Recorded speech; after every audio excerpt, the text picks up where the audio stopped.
So we were just talking about non-self or no self. Mm-hmm. And I was just thinking of some people I know who aren't Buddhist meditators who would just think I was absolutely balmy if I said that there is no self, that you don't exist. They would just never in a million years go for it. I had one friend say to me, if I'm not me, who am I? Fair enough. Yeah.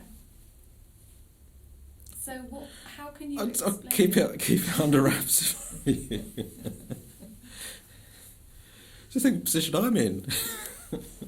Yes, I do sometimes think about the position you're in. No, I don't have to worry about that. Okay. It's cool. It's cool. I mean, I mean, progressively. I mean, it's like I've been teaching this way. You know, having finished the training since 2006. That's 10 years. Yeah. It's like I've just given myself over to it. I just think, well, it doesn't matter what if people are, you know, if they're sceptical or, as I was saying to you not so very long ago, you know, I don't have to prove anything to anyone.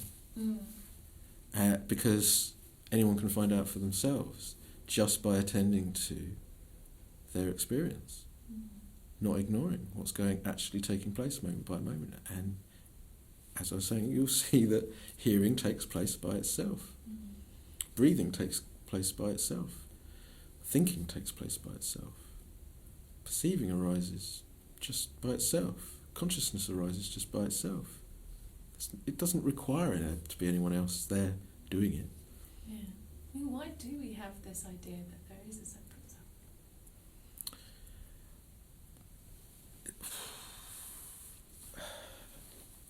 That's a very good question, actually. Why? I mean, I think that the discovery of non-duality, the discovery that there is no separation, there is no separate self, in that moment there is the comprehension of the unfolding of suffering because people have made that assumption. But why that assumption was imposed and when, I have no idea.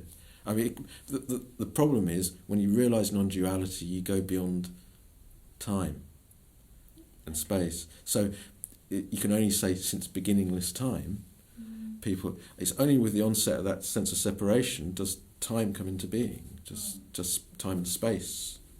Because then it's only at that moment that you have me and a universe as something separate. That division is actually illusory. It doesn't actually exist. But would you say your consciousness is sort of still remaining in your body?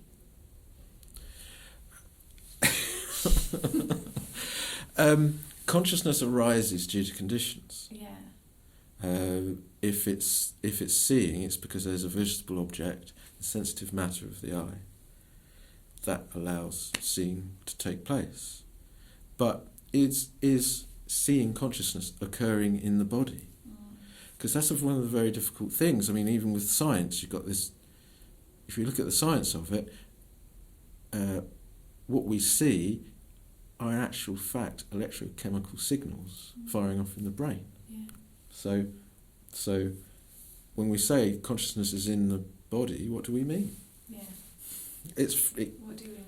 I don't know. Indeed. And the beautiful thing is, all you have to do is pay attention to your experience and allow it to all unfold and observe it, and you can comprehend it in a way that means that you're no longer dependent on those descriptions by scientists. You're no longer just dependent on anyone's description, because you see it truly for what it is. So all that existential uncertainty that comes with that basic division, it's gone. There is no uncertainty anymore. There's just this total comprehension of life, and yet you're just immersed in the mystery. I have no idea what's going on. So if I said to you, who are you? Conventionally speaking, I'm Paul Harris.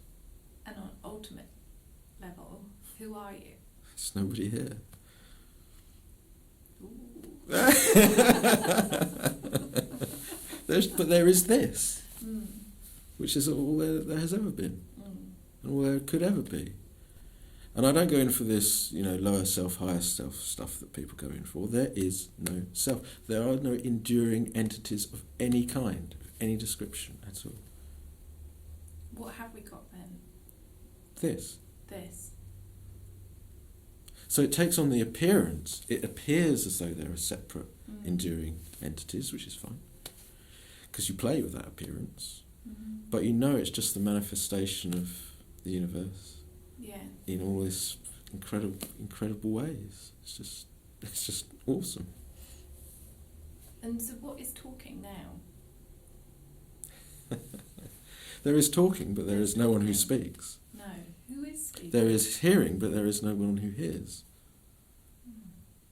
I wish you could see her face.